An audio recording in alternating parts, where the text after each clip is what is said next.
is why it's important for people to vote no on issue 1 on this August 8th election. Yeah. So the context surrounding this situation is that recently, last year actually, the House legislator made a decision to do away with August elections because they said, oh, interests, make them happen for things that aren't as important to the people. Now, that's the context of why this happened. But now what we're seeing is that they've brought back the August election specifically to ensure that, a small group of voters show up. They're interested in making sure that people, minority communities, Latino communities, African-American communities don't show up to vote so that their voices don't get heard. So why it's important for us to come. It's important to vote no, because we've gotten to a point in the way that Ohio works that it is very hard for us to get the ear of our politicians. It's very hard for us to get them to do the things that we think are important for the community. So the one way that we have left to do the big ticket things, right? The things that are risky, that are important for us to tackle. The one way we have to go about doing that is through these issue campaigns, through amending the Constitution. And what issue 1 will do will be to make that much harder, to make it such that you can only do it if you have much, these things are already very expensive, but to do it after, if issue 1 passes, you will have to, sign up a bunch of billionaires to back your campaign. And the fact of the matter is that the people, the regular people of Ohio can't put together that kind of money. What we can put together is we can come together, we can organize, we can make things get on the ballot, we can pass things on the ballot, but we don't have the resources to fund a $100 million campaign. So it's crucial for us to vote no, because this is what this issue will close the door on the people's the power of people to come together, the power of people to organize, and the power of people to have say over what happens in Ohio. Thank you, Guille. Claudia? Hi, Guille. Thank you so much for making the time to be with us. And the question number 2 for us would be, can you please explain early voting and where can people find the place to go and vote? Yes. So in Ohio, you are able to vote up before the voting date, before August 8th. The reason that's there is so that people with families, with work obligations, with other things going on in their lives can make sure to participate in the community, participate in our political process, even if they can't do so on the day of.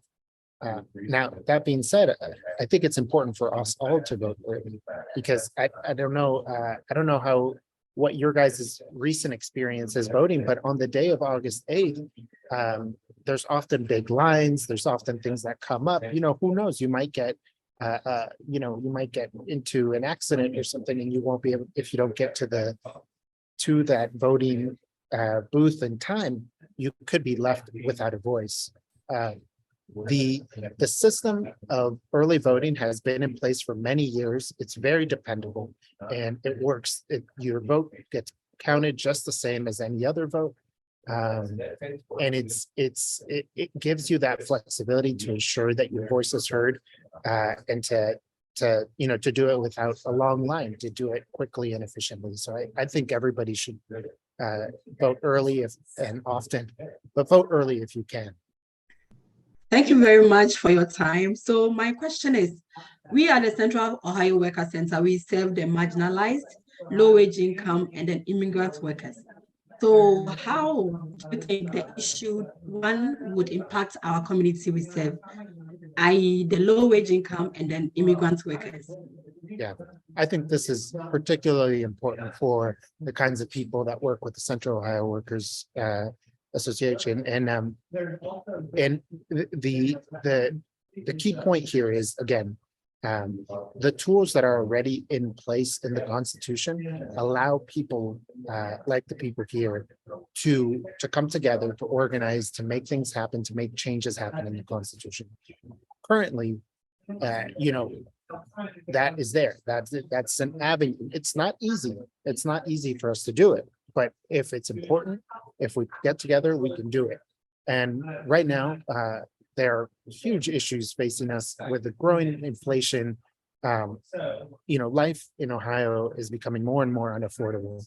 And so there are some certain things that people have been organized around. For example, a living wage, a minimum wage that is high, and that is high enough to ensure that we're able to pay for, you know, the average cost of an apartment, to pay for our kids to have good healthcare, all these kinds of things. There has long been discussion, but there's growing interest in putting up an issue on the ballot to amend the Constitution to ensure that all working people, even immigrant communities, are paid a decent living wage.